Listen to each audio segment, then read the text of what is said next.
想親親大自然，清遠長隆2日1夜體驗森林系親子遊，入住長頸鹿城堡同動物做鄰居。交通有2個選擇，一係搭高鐵去清遠站再打車，大約2個鐘就到㗎啦。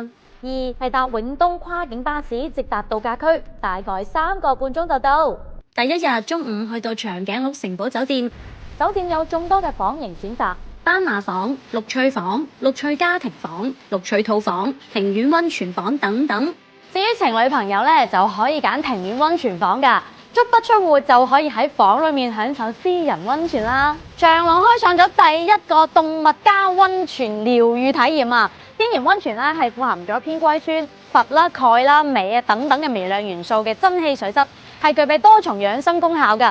一邊就浸溫泉，一邊望住鸚鵡、象龜同埋啲蒙哥，真係超正㗎！夜晚啊，可以去城堡自助餐廳享受各地嘅美食。嚟啊，有依肚啊！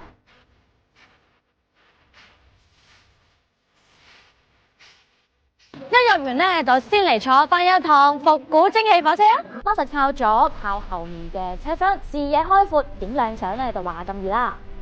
呢度可以超近距離咁樣接觸到動物，好似身處非洲咁啊！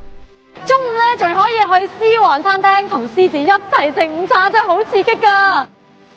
黃昏時間一定要去坐獅王摩天輪，日落打卡超靚，非常出片。